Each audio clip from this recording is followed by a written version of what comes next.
រៀនធ្វើអូវ៉ាន់ទីនទឹកដោះគោឆៅទឹកឃ្មុំទាំងអស់គ្នាបងប្អូនគឺវិធីគឺងាយបំផុតហើយរសជាតិប្លែកជាងល្មុនតែម្ដងណាបងប្អូនប្លែកតង់ថាឈ្ងុយចេញពីទឹកឃ្មុំផងប្រហើរចេញពីទឹកដោះគោឆៅផងដែរតោះឥឡូវយើងតាមដានអ្នកនរគ្នាចង់ដឹងថាធ្វើដោយរបៀបណាណាបងប្អូនដែលមានចម្ងល់តាក់ទងនឹងការបើកអាជីវកម្មកាហ្វេឬក៏ចង់លក់កាហ្វេបងប្អូនអាចតាក់ទង Telegram ខាងក្រោមគឺ095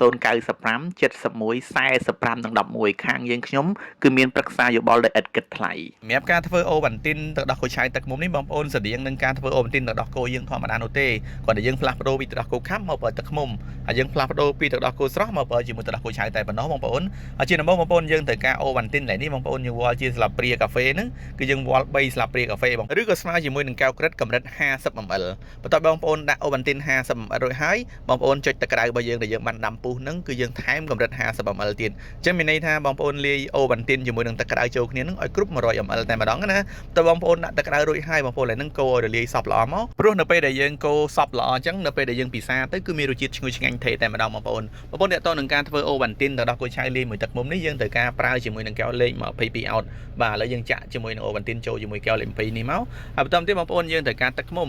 នេះទឹកឃ្មុំថៃបងប្អូនបើសិនជាបងប្អូនមានទឹកឃ្មុំធម្មជាតិទៀតគឺកាន់តែ best មែនតើណាបងប្អូនបាទឥឡូវយើងបើកកម្រិតទឹកឃ្មុំមកហើយយើងយកទឹកឃ្មុំនឹងចាក់ជាមួយនឹងកែវក្រិតរបស់យើងត្រូវការតែកម្រិត 15ml ទេណាបងប្អូនបើសិនជាបងប្អូនចង់ផ្អែមជាងនឹងបងប្អូនដាក់20ឬក៏ 30ml ទៅប៉ុន្តែរសជាតិ 15ml លាយជាមួយនឹងអូវ៉ាន់ទីនគឺរសជាតិផ្អែមល្មមតែម្ដងបងប្អូនបាទឥឡូវយើងត្រូវការទឹកដោះគោឆៅបងប្អូនដោះគោឆៅនេះបងប្អូនយើងត្រូវការតែ 70ml ទេណាព្រោះយើងយកទៅលាយជាមួយនឹងអូវ៉ាន់ទីនជាមួយទឹកឃ្មុំគឺថេរឆ្ងាញ់តែម្ដងណាបងប្អូនបើសិនជាបងប្អូនចង់ឈ្ងុយទឹកដោះគោឆៅលើសនឹងទៀតបងប្អូនដាក់ទៅដល់មួយកំប៉ុងក៏បានដែរគាត់ណាវារៀងស្រាលតិចណាបងប្អូនបាទឥឡូវយើងចាប់ផ្ដើមយកកែវដែលយើងលាយជាមួយអូវ៉ាន់ទីនរួចដាក់ទឹកកកបងប្អូនឃើញទេអូហូយមើលឃើញគឺគួរឲ្យចង់ញ៉ាំតែម្ដងណាឥឡូវយើងយកទឹកដោះគោឆៅលាយជាមួយទឹកឃ្មុំចាក់ពីលើអូហូយបងប្អូនហើយគឺឃើញតំណងតែម្ដងបងប្អូនអាចសាកធ្វើញ៉ាំទាំងអស់គ្នារសជាតិបែបណាខមមិននៅខាងក្រោមផងដែរបងប្អូនដែលអត់បានចុច follow TikTok ខ្មែរតាឌីអត់បានចុច follow page ខ្មែរតាឌីអត់បានចុច subscribe channel ខ្មែរតាឌីបងប្អូនកុំភ្លេចចុចម្នាក់មួយណាហើយកុំភ្លេច share វីដេអូនេះផងដើម្បីឲ្យបានបងប្អូនយើងទាំងអស់គ្នាបានចេះទាំងអស់គ្នាផងដែរ